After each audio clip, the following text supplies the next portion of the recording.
पूर्व मुख्यमंत्री रमेश पोखरियाल निशंक जी, राज्य भारतीय जनता पार्टी के अध्यक्ष महेंद्र भट्ट जी, उत्तराखंड सरकार के मंत्री, सभी सांसद, विधायक, अन्य महानुभाव और देवभूमि के मेरे प्यारे परिवारजनों, आप सभी को प्रणाम।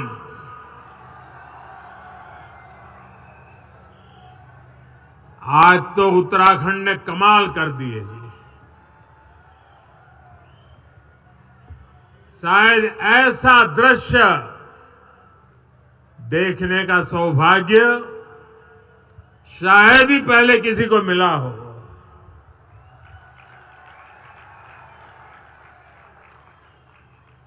आज सुबह से मैं उत्तराखंड में जहां गया, अद्भुत प्यार,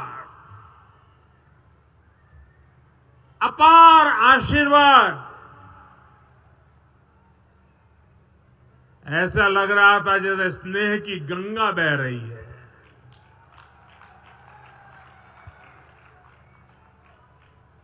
आध्यात्म और अप्रतिम शौर्य की इस धरा का मैं वंदन करता हूं। वीर माताओं को विशेष रूप से वंदन करता हूं। जब बद्रीनाथ धाम में जय बद्री विशाल का उद्घोष होता है तो गढ़वाल राइफल्स के वीरों का जोश बढ़ जाता है। जब गंगोली हाट के कालिका मंदिर की घंटियां जय महाकाली के जयकारों से गूंजती है तो कुमाऊं रेजिमेंट के वीरों में अदम्य साहस का संचार होने लगता है। यहां मानसखंड में बागेश्वर, बैजनाथ, नंदा देवी, गोलू देवता, पूर्णागिरी, कसार देवी, कैची धाम, कटारमल, नाना कमता, रीठा साहिब, अनगिनत देव स्थलों की श्रृंखला का वैभव हमारे पास बहुत बड़ी विरासत है। राष्ट्र रक्षा और आस्था की इस तीर्थ भूमि पर मैं जब जब आया हूं, जब भी आपका स्मरण किया है, मैं धन्य हो जाता हूं।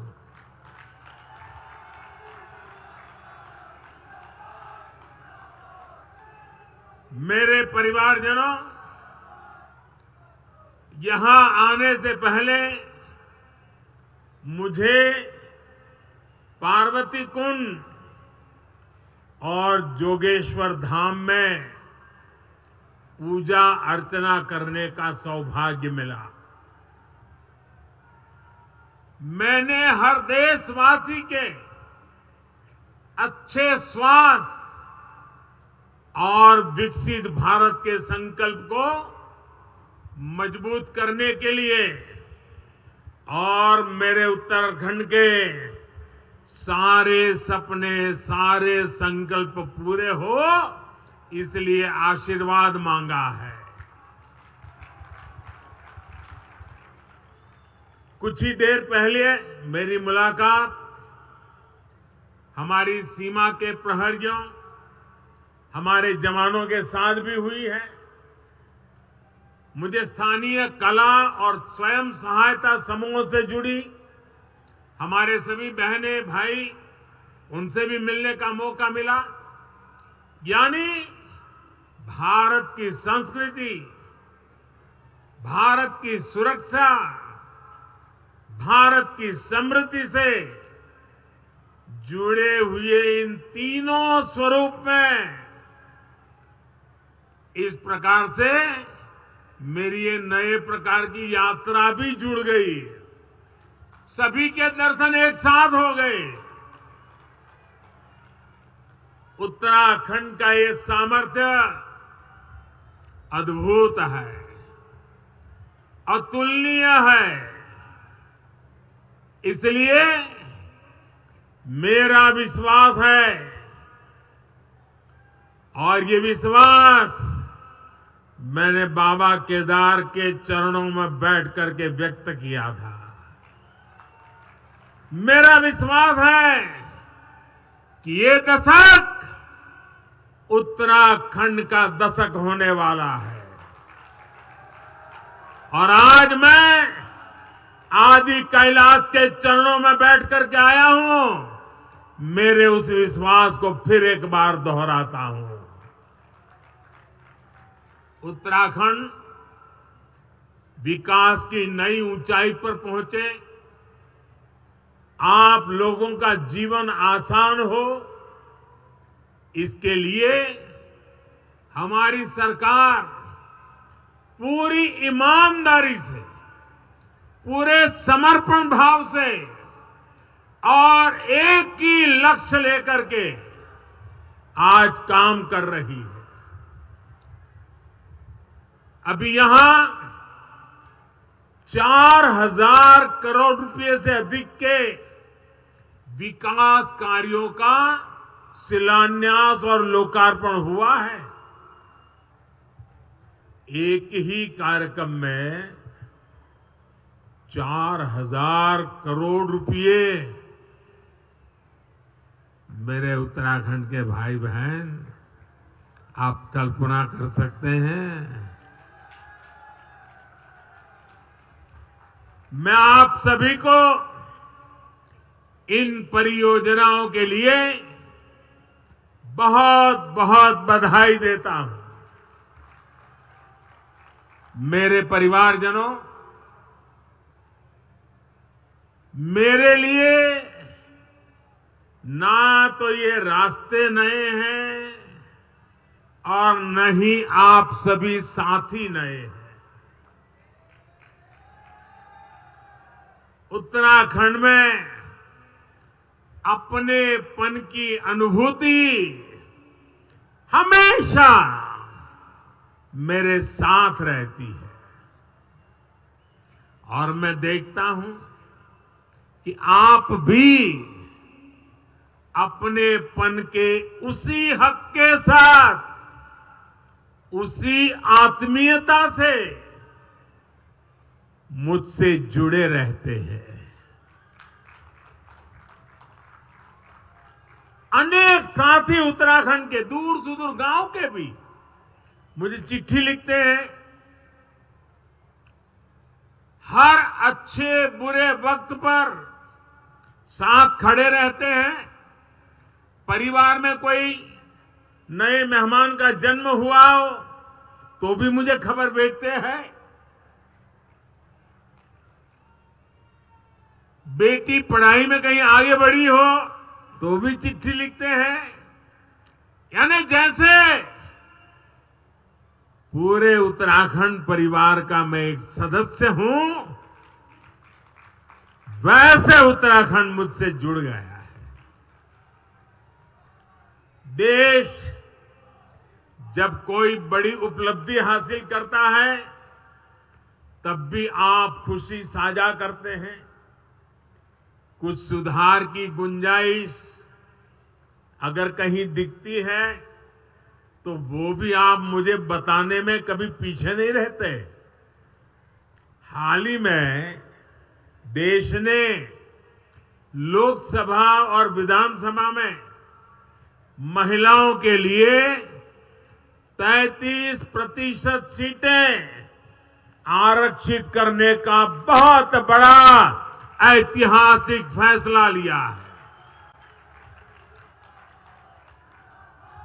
30-30, 40-40 साल से लटका हुआ काम आपका भाई, आपका बेटा कर पाया है। और मजा देखिए, उस दौरान भी मुझे यहां की बहनों ने बहुत सारी चिट्ठियां भेजी है। मेरे परिवारजनों, आप सभी के आशीर्वाद से आज भारत विकास की नई बुलंदी की तरफ बढ़ रहा है।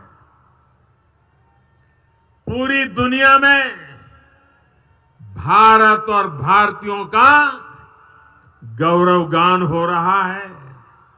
हो रहा है ना? हो रहा है ना? पूरी दुनिया में भारत का डंका बज रहा है ना? एक समय था चारों तरफ निराशा का माहौल था। पूरा देश जैसे मानो निराशा में डूब गया था। तब हम लोग हर मंदिर में जाकर यही कामना करते थे कि भारत जल्द से जल्द मुश्किलों से बाहर निकले।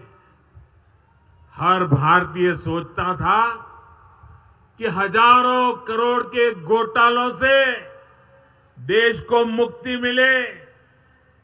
सबकी कामना थी कि भारत का यश बढ़े। आप देखिए, चुनौतियों से घिरी दुनिया में, दुनिया का हाल आप देख रहे हैं। चुनौतियों से घिरी दुनिया में भारत की आवाज कितनी बुलंद होती जा रही है। अभी कुछ सप्ताह पहले ही G20 का इतना बड़ा शानदार आयोजन हुआ।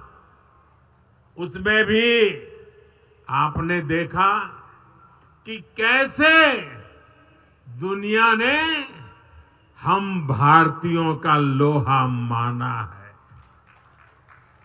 आप मुझे बताइए, जब दुनिया भारत का गौरवगान करती है, जब दुनिया में भारत का डंका बजता है, आप बताएंगे, जवाब देंगे? मैं पूछूं, जवाब देंगे? जब दुनिया में भारत का नाम ऊंचा होता है, आपको अच्छा लगता है? पूरी ताकत से बताइए, आपको अच्छा लगता है? जब भारत दुनिया को दिशा दिखाता है, तो आपको अच्छा लगता है? ये सब किसने किया है? ये सब किसने किया है? ये मोदी ने नहीं किया है। ये सब कुछ आप मेरे परिवारजनों ने किया है। इसका यश आप सब जनता जनार्दन को जाता है। क्यों? याद रखिए, क्यों? क्योंकि आपने 30 साल के बाद दिल्ली में स्थिर और मजबूत सरकार बनाकर मुझे आपकी सेवा करने का मौका दिया।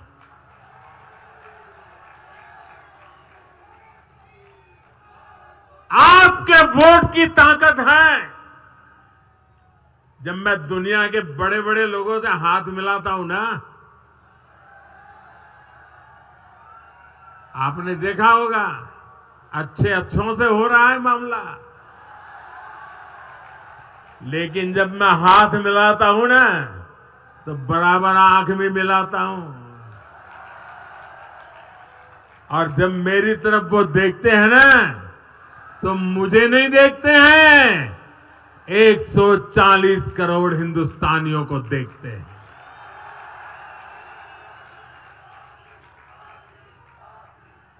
मेरे परिवारजनों, दूर सुदूर पहाड़ों पर, देश के कोने कोने में जो लोग रहते हैं, हमने उनकी भी चिंता की। इसलिए सिर्फ 5 वर्ष में ही देश में 13.5 करोड़ गरीबी से बाहर आए। 13.5 करोड़ लोग। ये आंकड़ा याद रखोगे? आंकड़ा याद रखोगे? कितने? 13.5 करोड़ लोग गरीबी से बाहर 5 साल में आना, ये अपने आप में दुनिया अचरज कर रही है। ये 13.5 करोड़ लोग कौन है? इनमें से बहुत सारे लोग आपकी तरह ही पहाड़ों में रहने वाले हैं, सुदूर इलाकों में रहते हैं। ये 13.5 करोड़ लोग इस बात का उदाहरण है कि भारत अपनी गरीबी मिटा सकता है। साथियों, पहले नारा दिया जाता था गरीबी हटाओ, मतलब आप हटाओ। उन्होंने कह दिया गरीबी हटाओ। मोदी कह रहा है हम मिलकर के गरीबी हटा के रहेंगे। हम ओनरशिप लेते हैं, जिम्मेवारी लेते हैं और जी जान से जुट जाते हैं। आज हर क्षेत्र, हर मैदान में हमारा तिरंगा ऊंचे से ऊंचा लहरा रहा है। हमारा चंद्रयान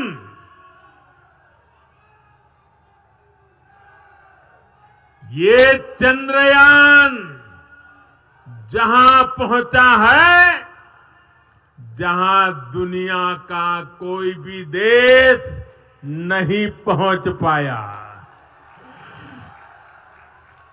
और भारत ने जहां अपना चंद्रयान गया है, उस स्थान को नाम दिया है शिव शक्ति। मेरे उत्तराखंड के लोग, ये शिव शक्ति की विचार से आप खुश है कि नहीं है? आपका मन आनंदित हो गया कि नहीं हो गया? यानी वहां भी मेरे उत्तराखंड की पहचान पहुंच गई। शिव और इस शक्ति का योग क्या मतलब होता है, ये हमें उत्तराखंड में सिखाने की जरूरत नहीं। यहां तो डगर डगर पर साक्षात दिखता है। साथियों, स्पेस में ही नहीं, स्पोर्ट्स में भी भारत का दम आज दुनिया देख रही है। हाल में एशियाई खेल समाप्त हुए हैं। इसमें भारत ने इतिहास के सारे रिकॉर्ड तोड़ दिए हैं। पहली बार भारत के खिलाड़ियों ने सेंचुरी लगाई, 100 से ज्यादा मेडल जीतने का रिकॉर्ड बनाया। और आप जरा जोर से ताली बजाना। एशियन गेम्स में उत्तराखंड के भी 8 बेटे बेटियां अपना दमखम दिखाने गए थे। और इसमें हमारे लक्ष्य सेन की इस टीम ने भी मेडल जीता और वंदना कटारिया की हॉकी टीम ने भी शानदार मेडल देश को दिया है। एक काम करेंगे, ये उत्तराखंड के बच्चों ने कमाल की है। एक काम करेंगे अपना मोबाइल फोन बाहर निकालिए, मोबाइल निकाल करके उसके फ्लैश चालू करिए और उन सबको, ये खिलाड़ियों का अभिनंदन कीजिए अपना फ्लैश लाइट करके। सब अपना मोबाइल फोन निकाल के फ्लैश लाइट करके, शाबाश। ये हमारे उत्तराखंड के बच्चों का अभिवादन है, हमारे खिलाड़ियों का अभिवादन है। मैं फिर से एक बार देवभूमि के मेरे इन युवा बेटे बेटियों को, इन खिलाड़ियों को फिर से अपनी बधाई देता हूं। और आपने भी आज एक नया रंग भर दिया। साथियों, बैठिए। बहुत आभारी हूं मैं आपका।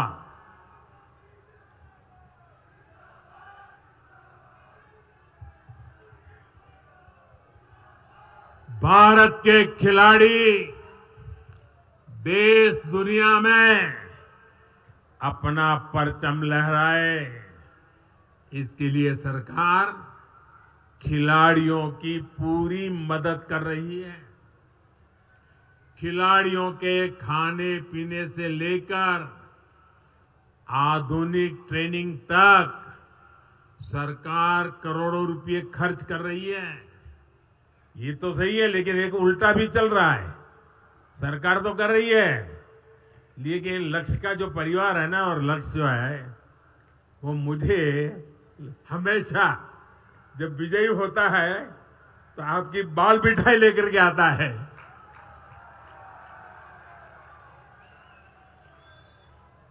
खिलाड़ियों को बहुत दूर नहीं जाना पड़े, इसके लिए सरकार जगह जगह खेल के मैदान भी बनवा रही है।